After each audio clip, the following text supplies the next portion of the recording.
All right, so we are going to start our unit using clay. Here's a couple things I've made. I've got a dropped ice cream cone, a little cherry on the side. I've got a cake treasure chest where you can open it up and store treasures in there. I've got a pie treasure chest as well. Here's one of my pinch pot clay monsters. He kind of looks like a dinosaur. But that's him. Here's underneath.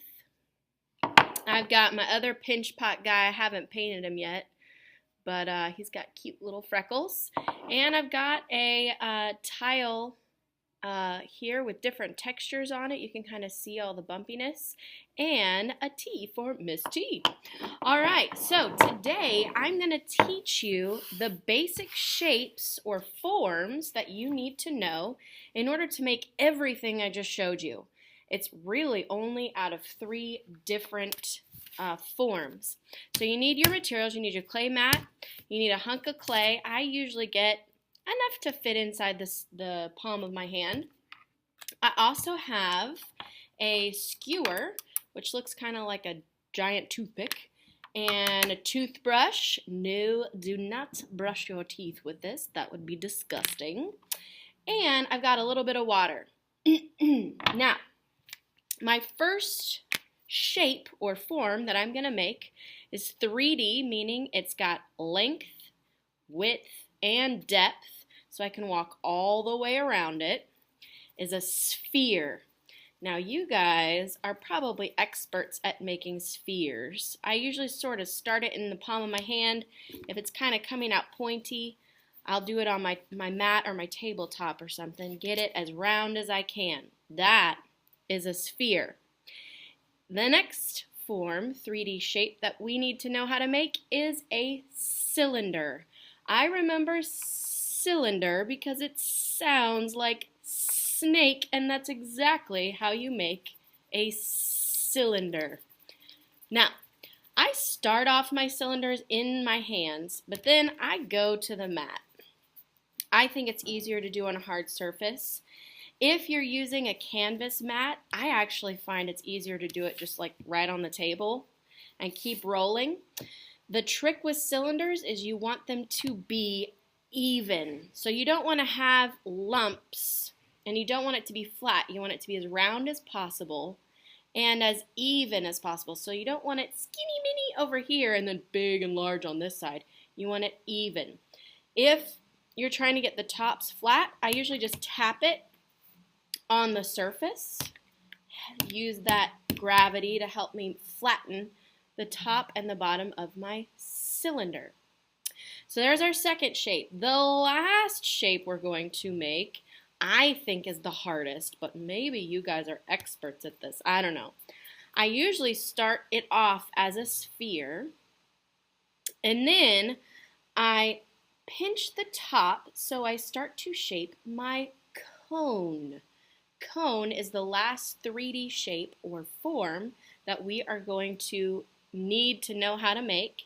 So now I've got a rounded bottom and a pointy top, so in order to flatten my bottom, I'm just going to tap it on the table and maybe even use the table to push down the bottom of my cone so it kind of starts to look like a volcano or a mountain, maybe a nose or a fang if you're making a monster. Or, like I used on my pinch pot, this started off as cones. You'll notice that the shape of his body is rounded. This is called a pinch pot. And the pinch pot started off as a sphere. And then his face and his neck and even his feet, they all started off as cylinders. So you can see how I needed all 3 of my forms in order to make this one guy, okay? The same is true of all of the things I've made. So you'll notice that my strawberry is kind of like a cone shape. The icing started off as a cylinder, as did the sides of my treasure chest. The cream started off as a sphere, and actually so did the top and the bottom piece of the clay, although I made my spheres into slabs, which I'll tell you how to make in a second. So, the three forms you need to know: sphere, cylinder, and cone.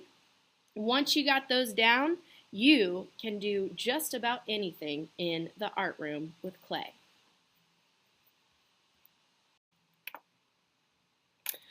All right, now that you're experts on making shapes or forms out of your clay, the next thing you need to know how to do is to connect two forms together. That's a huge part of making sculpture. So I'm going to make two spheres. Doesn't really matter what size they are. I just want to show you how to add them together. Now I've got two spheres. If I try to just sort of like smash them together and hopefully they'll stay, that doesn't really work because eventually they'll fall off, especially as the clay dries, it shrinks a little bit. It's not going to be very stable. So in order to join two pieces together, I need to use slip, score, and smooth method. So that involves my water. Now, after you use the water a little bit, it's going to start to get muddy because little bits of clay will be in there. That's exactly what we want. We want it to be slip. Right now it's pretty much water. There's just a little bit of clay. That's okay. I can still use it. I'm going to take my toothbrush, dip it in the slip. If you don't have a toothbrush, that's okay. You can actually use your finger, just dip it in the water, okay, and cover the area that you want to join on both surfaces, okay? If you have a toothbrush, it's easy because you just use the brush to dip in the slip, then you score it. Scoring is basically roughing up the texture of the clay so that it sticks really well. Toothbrushes are really great. You literally just brush it like you're brushing your teeth. Then you'll see that's kind of a rough texture now. You can add those two things together. So that's the slip and the score. Now you need to smooth. So depending on what you're making, you can kind of just sort of smooth the two pieces together all the way around just to strengthen their connection. And now, this is much more sturdy than before. So if we use our slip, score, and smooth method, then whenever we attach things, the likelihood that they're going to crack or fall off is much less. Now I do want to tell you one thing about water. Water will melt clay and then you'll have a mess. So what I want you to do, don't ever dip your clay into the water. That will melt it completely. But if you start to see cracks, like I sort of start to see cracks in mine whenever I'm using it, I might want to dip a finger or two and then just smooth it around my clay, start to add some moisture back into it. Just make sure if you're seeing that your clay is getting melty, don't add more water because that will just make the problem worse. So if you start to see cracking, add a little water with your fingers. Don't ever dip the clay into the bowl. All right, so I showed you how to use the toothbrush to slip, score, and smooth. Now, you might not have a toothbrush. That's okay. You can still do slip, score, and smooth. I want to show you real quick. I've got my slip right here. I've got my two pieces that I want to join together, and I know I have to do slip, score, and smooth to make them stay. But I only have my skewer. Lucky for us, skewer is all that I need. I'm going to stick my finger in the slip. I'm going to cover the two surfaces that I need with just a drop of water. Now I don't have my toothbrush, but I do have my skewer, so I'm just going to roughen up the surface right where I want to join the two pieces. Alright, so now you see the texture on both pieces is rough. That will help it stay together as soon as I attach them. Now, I might want to smooth it all the way around just to strengthen their bond. And much stronger connection than if I just tried to squeeze them together. That is slip, score, and smoothing.